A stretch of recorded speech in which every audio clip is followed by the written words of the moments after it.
헌법재판소에서 윤석열을 하루속히 파면해야 된 이유는 이 어려움에 처한 대한민국을 구하는 데 필요한 조치다라는 것이고, 이거에 대해서 왈가왈부 하시는데 제가 굳이 이것을 말하지 않고 8년 전 권성동 의원이 어떻게 말했는지 권성동의 말을 권성동의 말로 탄핵하겠습니다.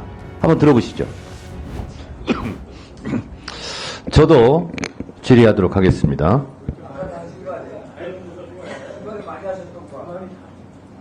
그거는 위원장으로서 의사 진행을 한 것이고요. 지금은 질문을 하겠습니다. 헌재 사무처장님. 예. 헌재에서 내란숙의 피의자 윤석열을 사형에 처한다, 이렇게 판결할 수 있습니까, 없습니까? 없습니다. 없죠? 예. 헌법재판소에서는 위헌 여부의 중대성을 가지고 윤석열을 파면할 것인가 말 것인가를 판결하는 곳이죠?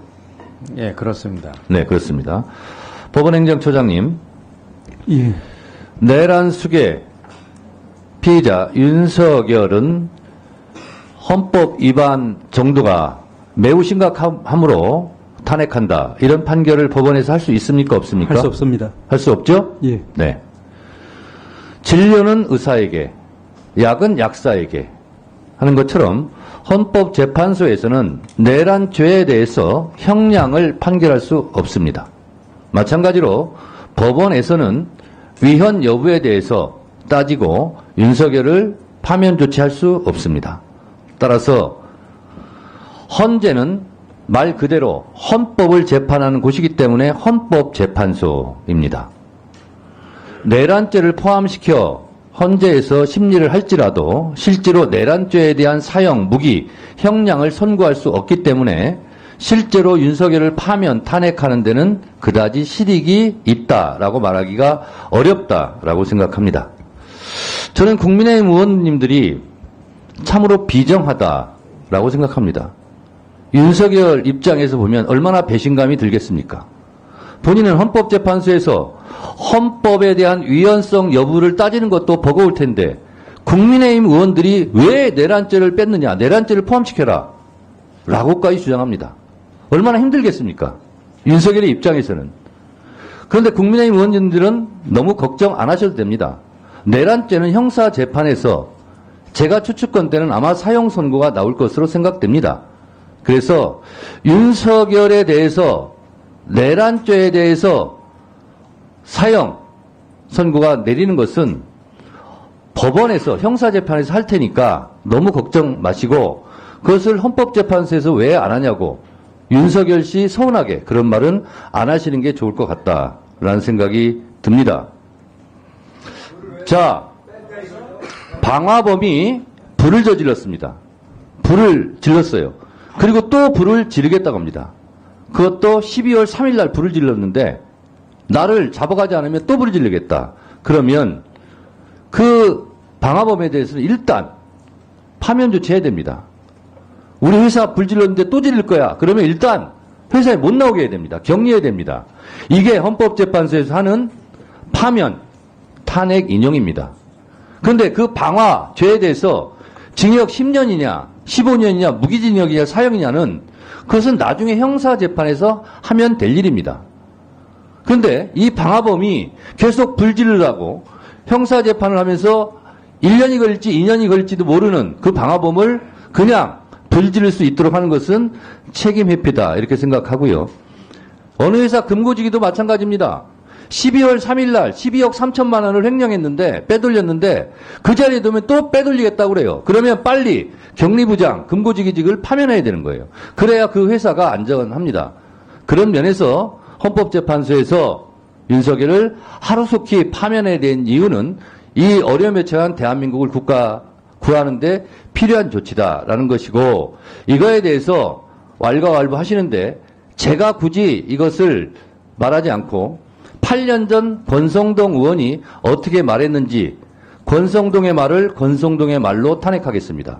한번 들어보시죠.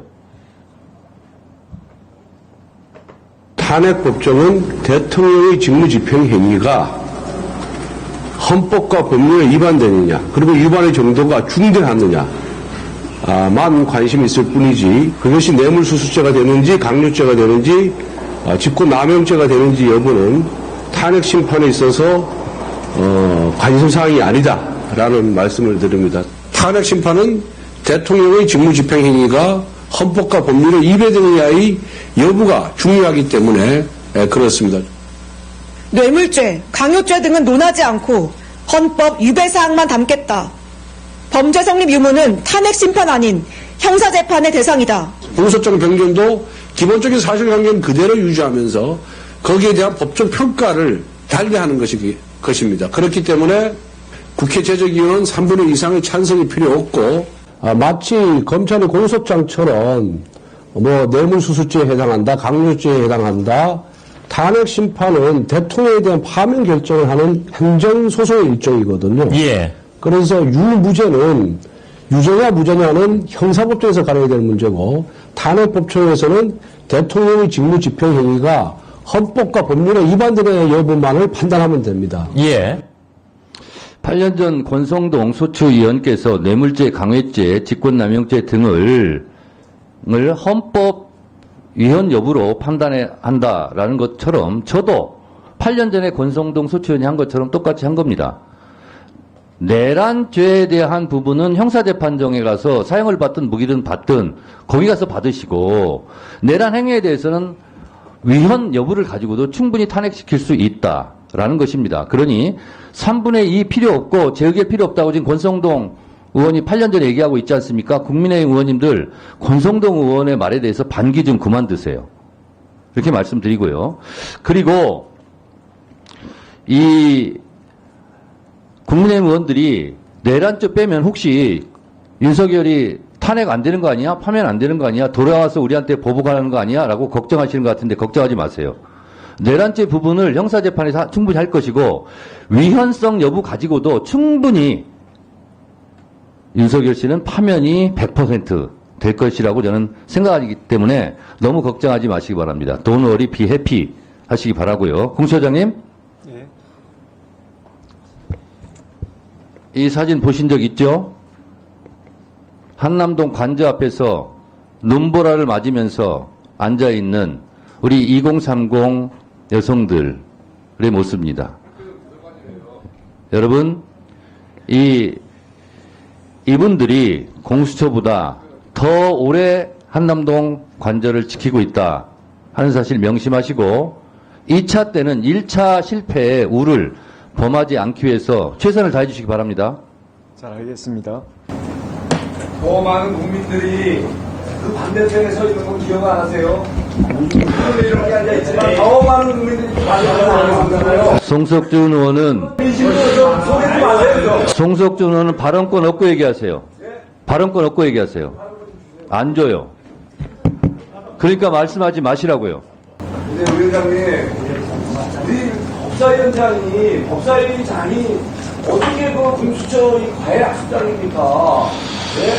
이거 좀 우리 송석준 의원은 제가 아무리 과외를 해도 참 학습 능력이 떨어지는지 진보가 없어요. 그렇게 몇 번을 말합니까? 발언권 얻고 얘기하라고. 강의를 제대로 해주시는 건 자, 말도 안 되는 강의해 주시니까 이해가 안 가죠.